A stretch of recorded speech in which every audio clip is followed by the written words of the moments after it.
అష్టాదశ శక్తిపీఠం జ్యోతిర్లింగ క్షేత్రమైన శ్రీశైలం భ్రమరాంబ మల్లికార్జున స్వామి ఆలయంలో శాకంబరి ఉత్సవాలు నేత్ర పర్వంగా ప్రారంభమయ్యాయి.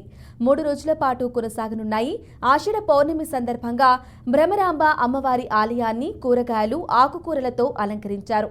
ఆకుకూరలు, కూరగాయలు, వివిధ రకాల పండ్లతో భ్రమరాంబాదేవి మూలమూర్తితో పాటు ఉత్సవమూర్తి ఆలయ ప్రాంగణంలోని రాజరాజేశ్వరి అమ్మవారు, అన్నపూర్ణాదేవి, గ్రామ దేవతైన అంకాలమ్మ అమ్మవారిని అలంకరించి విశేష పూజలు నిర్వహించారు.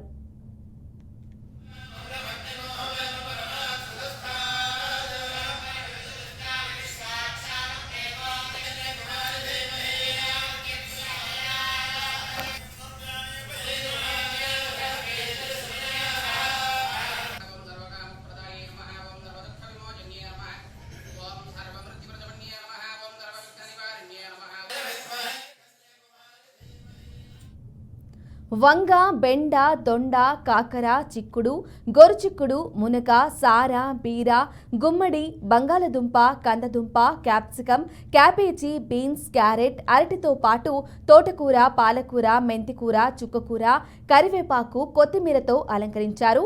కమల, బత్తాయి, యాపిల్, అరటి, పనస, పచ్చి శనగ పండ్లతో సర్వాంగ సుందరంగా ఆలయాన్ని తీర్చిదిద్దారు. మొదట అర్చకులు, వేద పండితులు లోక కళ్యాణం కాంక్షిస్తూ ఉత్సవ సంకల్పాన్ని పఠించారు. అనంతరం ఉత్సవాలు ఘనంగా నిర్వీర్యంగా జరిగేందుకు మహాగణపతి పూజ జరిపారు. కార్యక్రమంలో అర్చకులు, వేద పండితులు, ఏఈఓ జి స్వాములు, పర్యవేక్షకులు, అయ్యన్న తదితరులు పాల్గొన్నారు.